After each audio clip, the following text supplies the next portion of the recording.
माझं नाव अर्चना आणि आज मी पुरातत्व विभागाकडनं इथे कन्सल्टंट म्हणून नेमले गेलेली आहे।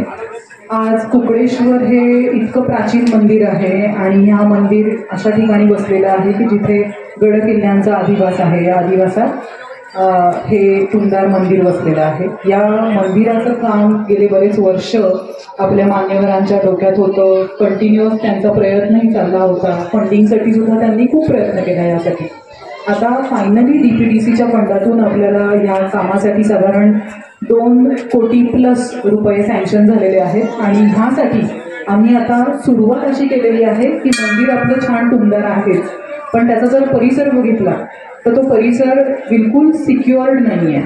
त्यामुळे त्याला कंपाऊंड वॉल करणे, नंतर मंदिराच्या बाजूला जी फरसबंदी नाही आहे ती फरसबंदी देणे, नंतर हे जे काही मंदिराच्या वरती सिमेंटचं काम झालेलं आहे त्यामुळे बऱ्यापैकी गळती होते मंदिरात, ती गळती थांबवण्यासाठी ते सिमेंटचं काम पूर्ण काढून एक पारंपरिक पद्धतीचं लाईम दड फ्लोरिंग ज्याला वॉटरप्रूफिंग म्हणतो आपण ते करणं, नंतर बरेचसे काही डेकोरेटिव्ह कामं पण आहेत की उदाहरणार्थ मंदिराची जी काही एज आहे टेरेसवरची तर तिथे काही डेकोरेटिव्ह मोल्डिंग्स देणे वगैरे असे आम्ही पकडलेले आहेत। ह्याच्यामध्ये पायऱ्या, पायरी मार्ग, मंदिराच्या बाजूचा मार्ग आणि कंपाऊंड वॉल, त्या कंपाऊंड वॉलची थोडीशी उंची वाढवून घेणे वगैरे असे सुरुवात आपण मंदिर परिसर म्हणून करणार आहोत आणि भविष्यात आपण मंदिरावरही काम करणार आहोत।